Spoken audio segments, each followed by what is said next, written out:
Hi there, so I've got Stephen with me. It finished 3-2 for us today in the Carabao Cup against Crystal Palace. Your thoughts on the game? Well, it was certainly, as they say, a game of two halves. Arsenal were dire in the first half, absolutely pathetic. As soon as they brought Odegaard on at the beginning of the second half, already they looked like a different team. And then as they brought the other first team players on, they got better and better.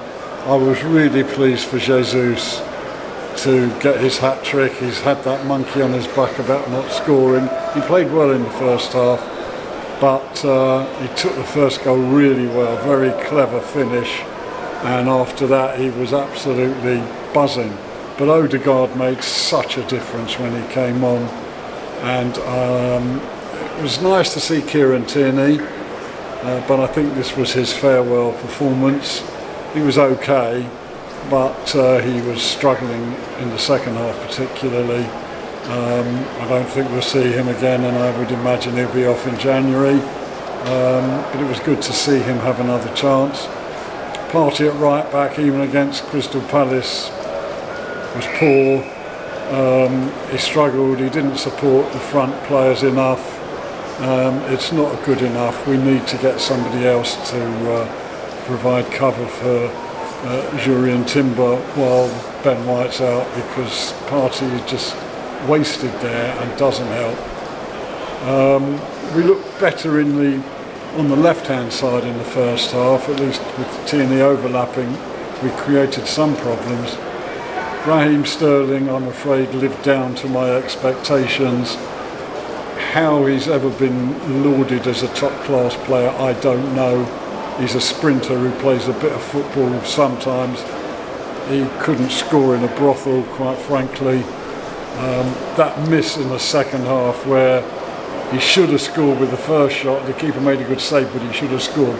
And then to hit the post from 3 feet out must have been harder than to put the ball in the net. Complete and utter waste of time. Send him back to Chelsea as soon as possible. He's absolutely useless. Bukayo didn't even have to really push himself to make a massive improvement, and down that right hand side with Saka, Odegaard and Timber we looked a real threat again, and that was great. I was pleased for Eddie that he got a goal, and a bloody good header it was. I don't remember him scoring anything like that for us, but I was pleased for him that he got a goal and it didn't make any major difference to the result. So that was good, and he got a nice reception from the fans when he came on, which I thought was appropriate. But you know, he's not even a regular starter at Crystal Palace, so he certainly did the right thing leaving here, where he was even further down the pecking order. But overall, dire first half. I thought Nwaneri was our best player in the first half, quite frankly. He was the only one that looked like he knew what he was doing. Marino, the jury's still out. He needs a bit of time still to settle. But overall, the second half, totally different game, totally dominated. And I think another player who didn't do himself any good tonight was Kivior, I'm afraid. He had 3 attempts at taking that ball off Mateta for the first goal, and he couldn't make one bloody tackle. And he was also lacking aerially. He's just not up to it, and it was obvious that Arteta hasn't got the confidence in him that he sent Gabriel on for the last few minutes just to make sure we didn't concede an equaliser. So overall, yeah, we're through. I hope we get Spurs or Man United in the semi-final, quite frankly. And talking of which, if Rashford is available for 40 million quid, then go and buy him. Buy him, Mikel, in January. Put him up front as a central striker. For 40 million quid on him, you can't go wrong. Were you surprised with the lineup today, with the changes you made? No, I wasn't surprised, because it was appropriate to try and rest players.